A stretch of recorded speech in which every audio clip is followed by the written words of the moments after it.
So welcome, John, and hello. It's really so nice to have you here. I'm really excited to chat to you and appreciate your time.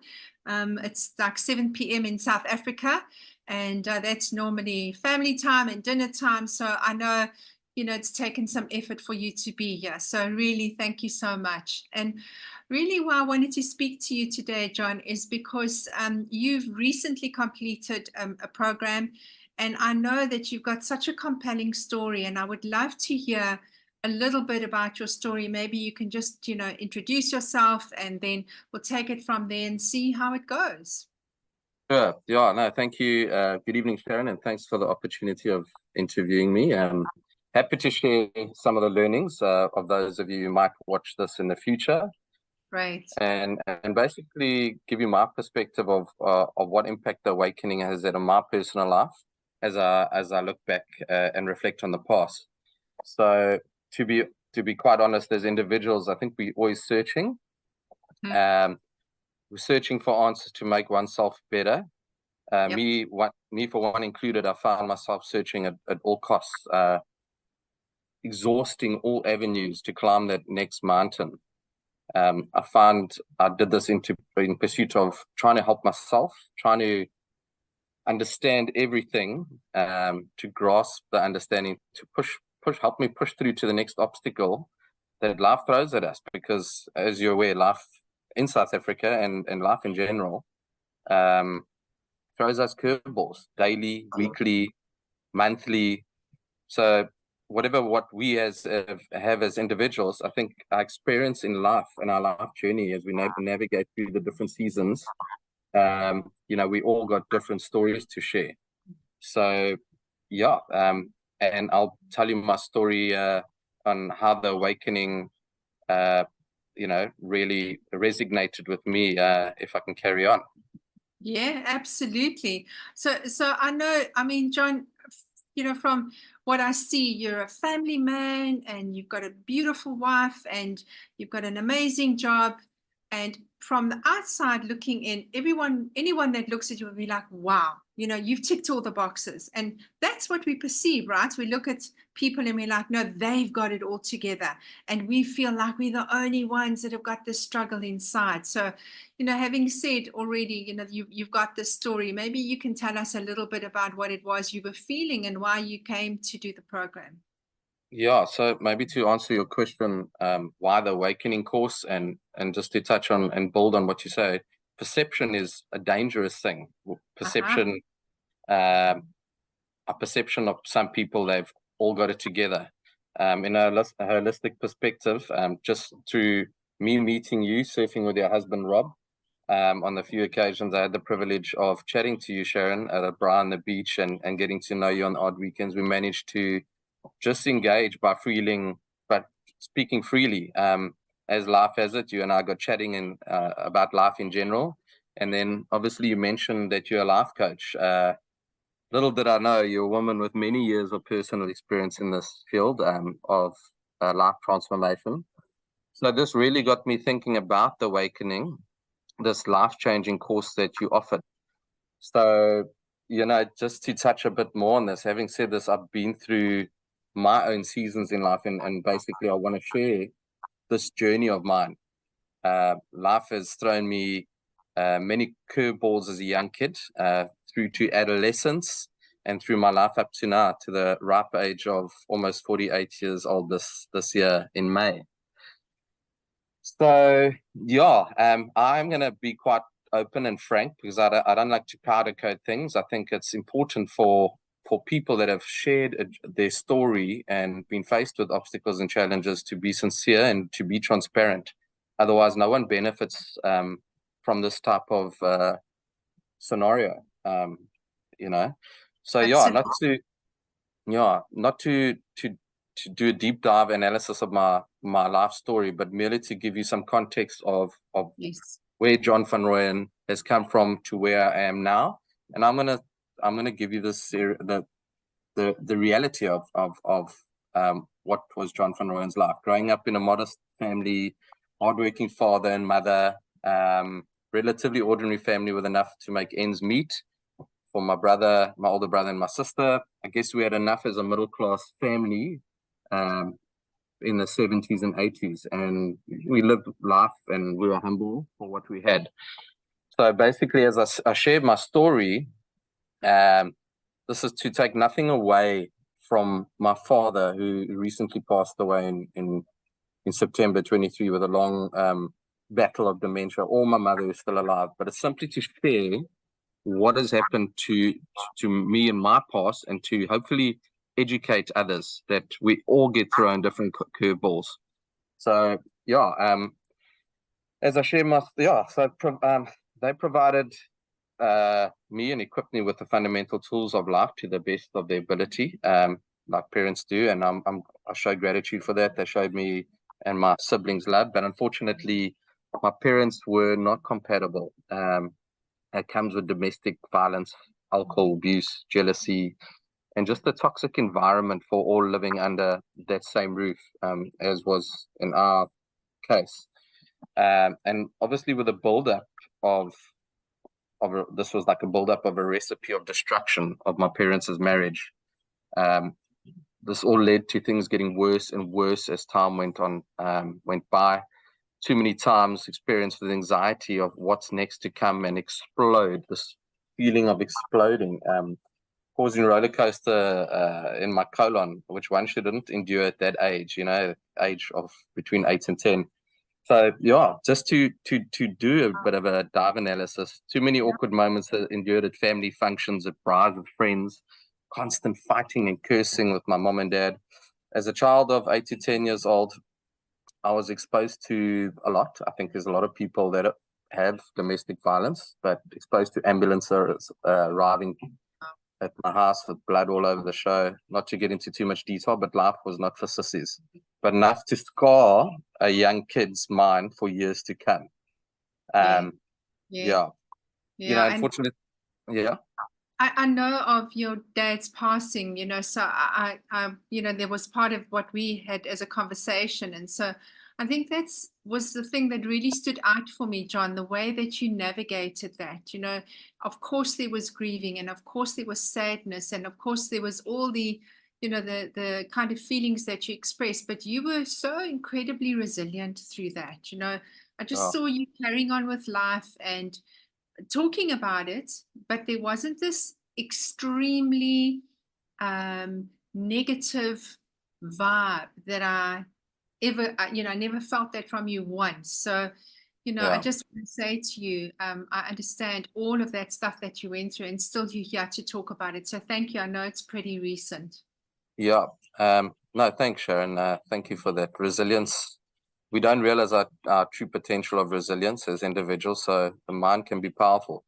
But just to share a little bit more and not to go into too much depth, but at the age of 10, my parents were divorced and life took its toll. With my brother and I not taking the separation well, we got stuck into each other physically. With my brother and I not, we took this quite hard. So it was decided that myself and my brother would live with my father. He had a lot more strength and authority to sort me and my brother out.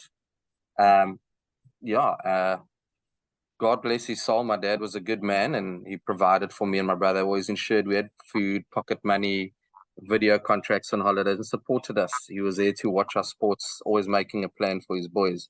But sadly, my dad did not cope with divorce and spent many nights in the local bar up the road during the week.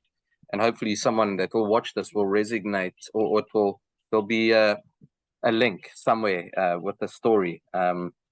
So on many occasions throughout my primary school and high school life, I'd have to ride my bike to the local pub, bring my dad home. He was a bit too drunk, and or he couldn't drive, or he couldn't walk, so I'd have to assist him. Fortunately, the local pub was only 2 blocks down the road, but it made it even harder for me because it was a constant thing. Anyway, just with the story, a few times. He was a happy-go-lucky individual, and people at the local drinking hall would take advantage of my dad, and he would obviously get into fights as alcohol distorts people's thinking. Alcohol's a dangerous thing, and their perspective and outlook. People do things that aren't right when there's alcohol. Yeah. Um, So at a young age, you were so young. yeah, And like you said, really impacted you. And I'm wondering, how you came to the position where you decided at the age that you are to say, well, that's all then. What about now? Can you speak to that? yeah. So just to share a bit more context to before I get there, yeah, basically, with that going on, he once arrived home absolutely beaten to a pulp. That my brother and myself couldn't actually recognize him. And I had to phone my dad's boss and tell him he was sick. So a buildup of trauma that was triggered off something inside me, which made me feel more and more anxious. The waiting of him, is he coming home? Is he going to get... It was the kind of age of 10 years old that I was felt there was something different that I felt between my brother and my sister. And all of a sudden I started having, and this is part of my journey. It's not just my parents' separation. I started having repetitive needs and acceptance of answers with numerical impact. So I started having these facial tics, verbal tics, having to move my shoes 5 times before I got into bed, tightening off taps until they were stripped, locking the door 5 times. That's the list went on, and I thought I was a nutcase, to be honest, because in those days, diagnosis of things went big. This triggered off a sense of child depression and made me feel unstable, not knowing what on earth was happening to me, Sharon. So it was very debilitating. I had to go through many years of jumping hoops to avoid this erratic behavior that I didn't know what was going on. It's only years later that my sister's son, Nick, had a friend. My sister had picked up on the fact that this kid's behavior was very similar to how I acted over the years with this numerical repetitive behavior. The boy's mom eventually advised that he suffered from Tourette's syndrome and OCD. It was then that my sister saw the connection and there was a light bulb that went on. And it's at that moment my sister and I pinpointed what was this life-changing struggle Yeah. of what I was dealing with, not knowing. I did my research and homework. And eventually I was diagnosed with Tourette's syndrome. So where I'm going with this is it's such a relief to know that I wasn't going nuts and I wasn't alone on my journey. So now fast forward into time, 4 years. This is now, and 4 years ago, happily remarried man, 2 kids, teenage daughter. Summer's 15 and my son Jet, he's 11-year-old boy. As a family, we juggle life and we try to have a balance as much as possible. Fortunately for my wife and I, we have a passion of the ocean we share. We drop off kids and then we go have a surf, have a board meeting, we call it. Just with the real aspects of life, my wife's also in corporate and with a retail position on the executive board. She has her own pressures. So you feel that as a family. With regards to me, I work for one of the biggest grocery companies in the world and been in the FMCG for over 21 years, looking after the biggest retail in Africa. So the pace of fast work expectations are heavy. A father at the same time, this is 4 years ago, going downhill very fast with dementia. 4 years ago, one evening, I had my first major panic attack. And this is where the awakening comes into this chain effect. And I was like, I've always been a chilled out guy and maybe I perceived to be chilled out, but I had this panic attack. What the hell and where is this coming from? It was so hectic that it felt like I swam under a 25-meter pool and got to the other side and I felt myself gasping for air. That's the sensation that I felt. So that hectic feeling of shortened breath was so severe that it started to cripple my daily life from there onwards, Sharon. So I could actually, the kids at dinner table, they would actually ask me, Dad, are you okay? And I had to control my breathing concisely. So much to the fact that I had to slow my thought process down and my heart rate down. So it was like a punishment all over again from going through my adolescence and my childhood with my parents. So from when I was a kid dealing with Tourette syndrome, not knowing what this trigger mechanism was, it was in the same as this whole panic attack. Anyway, I'm almost there with the awakening. I went to see a psychologist for the first time in my life, and after she heard my life story, she acknowledged that no kid should go through those obstacles, and as a result of the trauma endured over my life journey, they kind of only manifested late in my life, which was 4 years ago. And as a result, it's PSTD, which is post-traumatic stress disorder. We don't know when that's going to come and hit you, but it hit me, and hit me running. So my understanding of this PST really catapulted my anxiety to the next level. Now, me having Tourette syndrome and OCD, I was convinced that I had anxiety, but I needed to understand what was going in John van Rooyen's body. So my shortness of my breath led me to going to see a pulmonologist. He made me run. He did ECG tests. The results were great. My lungs were great. He says, cheers, get out of here. But if you're not sure, go see a cardiologist. Maybe I'm missing something. So off I went to a cardiologist and did a CT angiogram, all the tests. He said, your heart's like a Russian pit bull. You're fine. Cheers, get out of here. So in the struggle of time and this inner search engine of mine, I was looking for the answers. Ultimately, the answer was right in front of me, like it is for everyone. And so I just needed to, the big thing out of this, I needed to acknowledge what I had. And that was a stepping stone to me moving forward. So what have I learned and experienced through all of this? And with this whole awakening, around the middle of September, when my dad was on his last legs on hospice, we had our biggest restructure in 21 years, where I had to reapply for my own job. I had to really dig deep from a resilience perspective, prepare my own interview, plan a memorial service that comes with us. And it was those testing times when I decided, okay, cool. It's that time that I decided to do the awakening course with you, Sharon.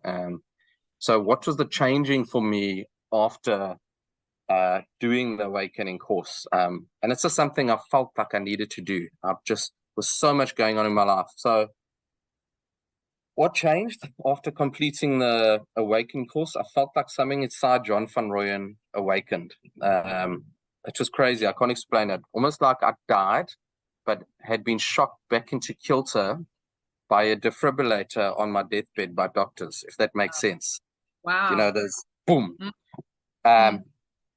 You know, this course helped me realize that as an individual and many other individuals and humans, we already know the answers to our questions. Right. So instead, we profligate everyone else's time and resources by blaming others. And I say this because of my past circumstances and trauma, like I had to endure. So because we think it makes us feel better, when in theory it doesn't. You know, we are the ones that making up these stories. So what have I learned from the awakening? Basically, we as individuals, we self-destructing creatures. We are, and this is something that was so evident in awakening. We make up these stories in our mind, and I use it consciously every day. That isn't happening, and it's not even going to happen like that. But as humans, as these creatures, our brains evolving, we premeditate the future so out of kilter that it drives us insane. We overanalyze ourselves when we're in a mental slum. And we seriously sweat the small stuff and make mountains out of moles. So, yeah, I've learned that when we are depressed, we are living and dwelling in the past. So we need to stop that. Nothing you can do can bring back the dead. Trauma happens, and it's terrible. Trauma is bad, but by dwelling on the past makes you more depressed. And then the other thing that stood out for me is when we're anxious and very, very anxious, we're thinking way too far in the future. And I used to do that a lot.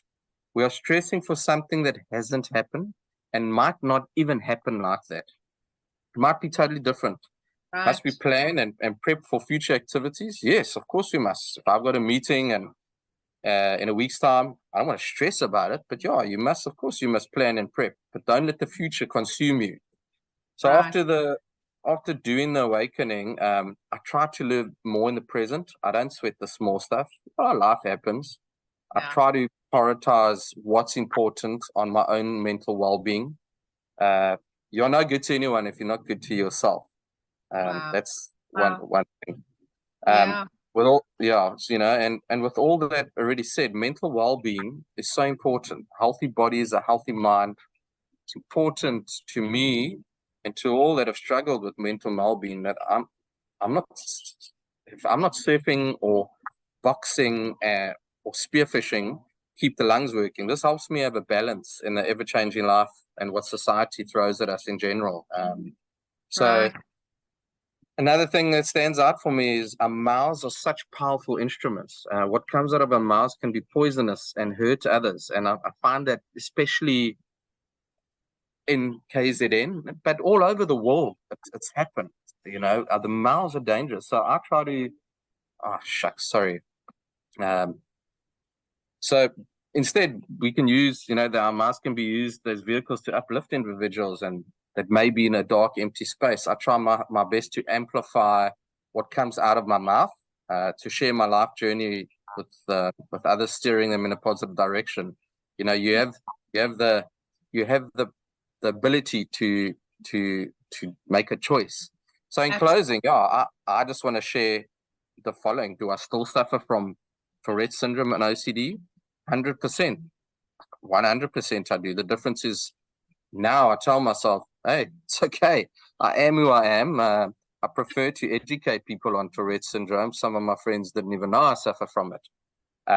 Do I still suffer from anxiety and post-traumatic stress disorder? Of course I do. With many people in the world, male and female, rich and poor, black or white, lots of people on this journey. I say, hey, it's okay. One day at a time. Do I still suffer from panic attacks? Sure, from time to time. That's life, and we'll be faced with trauma, pain, struggles. Hey, it's okay. One day at a time. So, you know, Wow. but the awakening helped me to understand myself better. You already know the answer. So, for me, this really sticks out as bold. Acceptance of your life is key to unlocking your life journey. So Wow. accepting yourself is the key to unlocking the rest of your life journey. So love who you are. Don't let your past circumstances define the purpose that you have in you. Right. You know, you Yeah. don't let your past define your circumstances. It's the purpose that you have in you that defines who you are. So in conclusion, you know, what helps me? And what the awakening did, it helped me have a better understanding. And it's helped me lean into my family more, lean into my faith. Healthy body is a healthy mind. Don't cloud your mind with negative news and social media crap. Don't sweat the small stuff, you know, and one day at a time. We've all got issues. So I know I elaborated and went a bit deep there, but I think it's important to It's great, go John. deep sometimes. Yeah. You know, I think what I'm hearing you saying is that you took time, you made a commitment, you followed through, you learned something of value that is now impacting you, and things are better. So really, why do we do any of this stuff? Any of this journey is about, are my relationships better? Is my work life better? You know, do I feel better about myself? Because when we feel better, we do better, right? And so, like you said, we've got the answers. We all have them. But we put on layers of this made up stuff. And that seems to be how people live their lives, through the made up stuff that's not real. And you've seen right through that illusion. And that's amazing.